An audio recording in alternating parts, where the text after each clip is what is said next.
We are getting ready to jump in and talk about slapstick marketing. And if you're wondering what that is, come and listen.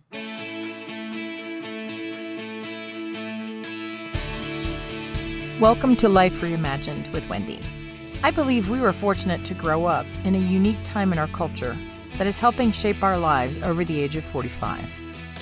We are redefining what our lives are like today and pushing the boundaries of what a 45-year-old, a 50-year-old, a 65-year-old, or years young and true adventurer really looks like. Many of us are newly blazing trails and carving out our own purpose-driven path forward. Yep, there have been many unexpected road twists that helped you get here today, but many times these turn out to be blessings. They help you more clearly define what you want. So join me for insights and interviews that show you can face these unexpected challenges and you can come out on the other side stronger and happier. You can make your best days ahead and you can reimagine your next. Hey everyone, and welcome back to Behind Her Brand podcast. I am your host, Kimberly DeShields-Spencer, and today we're going to talk about something that I came up with a long time ago, and it's called slapstick marketing.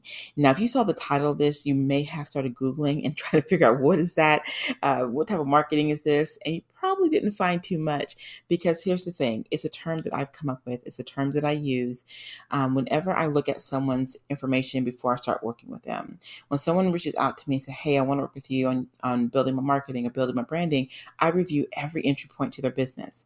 And sometimes, well, let me say sometimes, very often what I find is that there is inconsistency, or that there's just random posts up there. I have a new program. I have a new book. I have a new podcast. I have a new whatever it might be. And then you don't see anything from that person for a few weeks. And here's the thing. I hear often that, Kim, it is so hard to keep pumping up content. It is so hard to post frequently and trying to get the engagement and what have you. So I just post occasionally. Well, here's the problem with that. And this is why I call it slapstick marketing and why it does not work. And I also want to share with you some things to do to curb that if you find yourself in that situation. The problem with that is a couple of things. One, whenever you throw content out there randomly without a real plan, a real strategy, without real basis on how you want to engage your audience, it communicates that to them.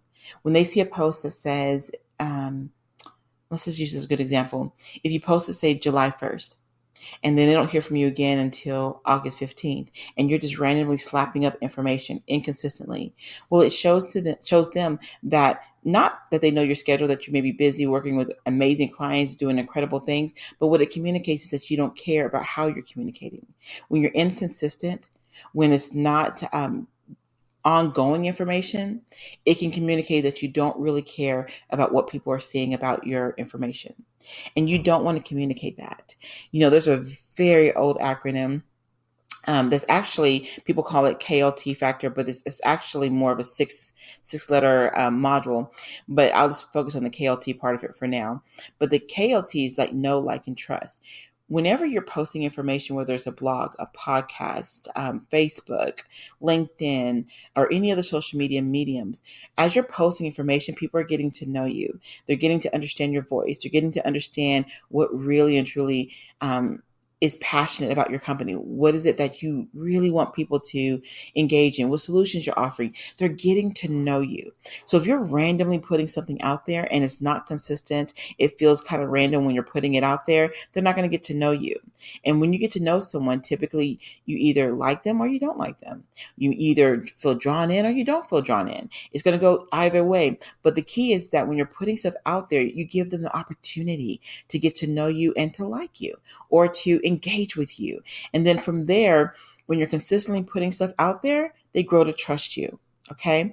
So that's why whenever I say or use the term slapstick marketing and I share how ineffective it is, what it does, it takes away the ability for someone to really get to know your company, your solutions, to really get to understand even how you approach different things that they may be looking for answers to. And it takes away that trust. And I'm sure you've heard it before. I know that I've said it often, that people will not work with you, buy from you, engage with you if they don't feel that they can trust you. Trust is fundamental when it comes to whether you're building your career and you're trying to get that next promotion or whether you're building your business. People want to trust you. They want to trust that you are very passionate about the things that you are focused on. They want to trust that you care about them, meaning the audience that you're trying to serve. They want to know that they can trust that you're someone that's not regurgitating old information, that you're constantly growing yourself and you're offering real fresh intakes on solutions and things that they're looking for. They want to trust that. They want to know that they're going to spend their time on your page or your blog or your podcast, that they're going to get value. Trust has to be formed. So if you find yourself in that situation where you feel like you're just kind of randomly putting stuff out there and you never considered maybe how that may be presented to your customers or to your clients, let me offer you a couple of things to do to curb that. We all heard of batching, right? Batching is where you spend a lot of time and you work on content. But here's what I want you to do though.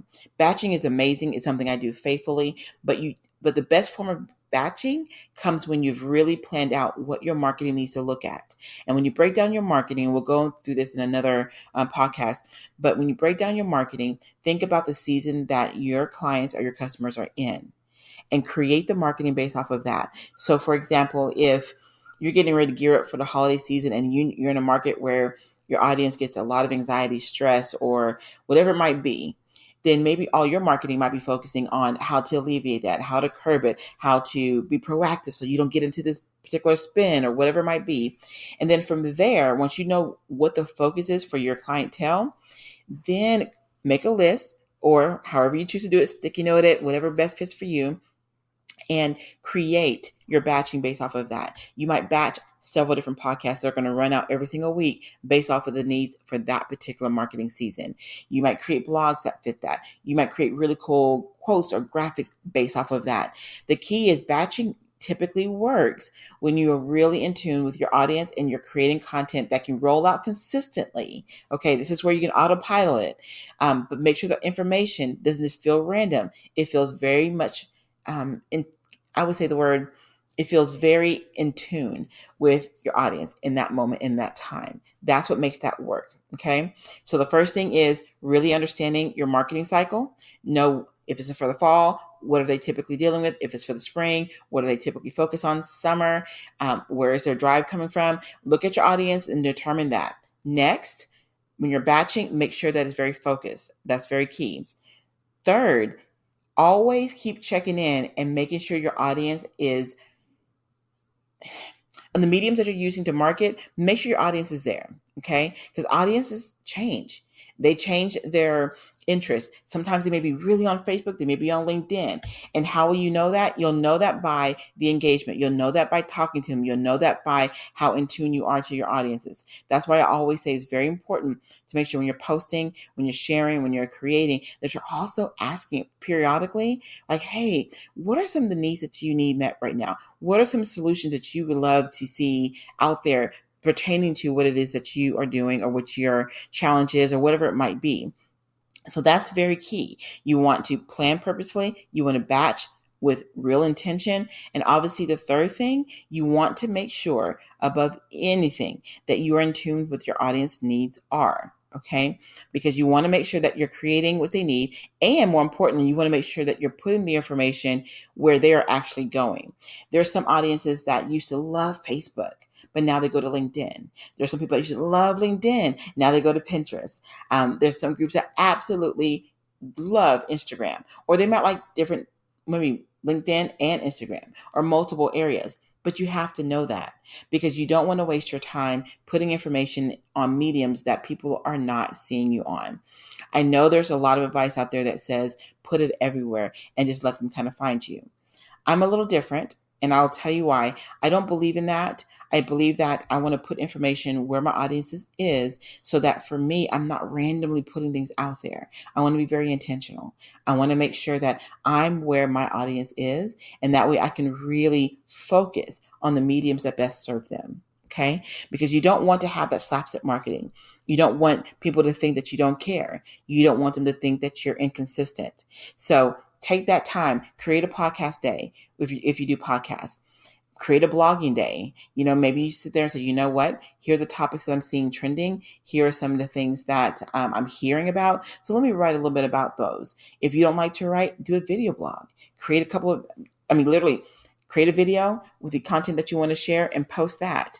If you're more of inspirational quotes and things of that nature and you love to write different sentiments to that to fit, do that. But segment your days. Never be too busy to where you can't segment your days to where you can do that. Once you plan, you batch intentionally, make sure that you are focusing on the right mediums where your audience is. And then from there, autopilot it out. Create, post, schedule it. So that way consistently information is going out there. And all you need to do when it's going out there, when people are engaging, engage back. Okay.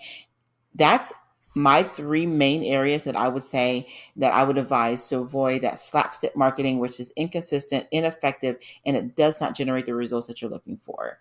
So I would love to hear your feedback. You guys know I absolutely love your feedback. I would also love if these tips work for you, share that with us. Please let us know. Because again, you guys know I say it so often. You know that I want this podcast to be something that's helpful and useful to you and to where you're striving to go. So thank you again for listening to another Behind Her Brand podcast. I'm your host, Kimberly DeShields-Spencer, and you can learn so much more about us. We are growing and expanding and building and loving every piece of it. You can find more information at www.behindherbrand.net.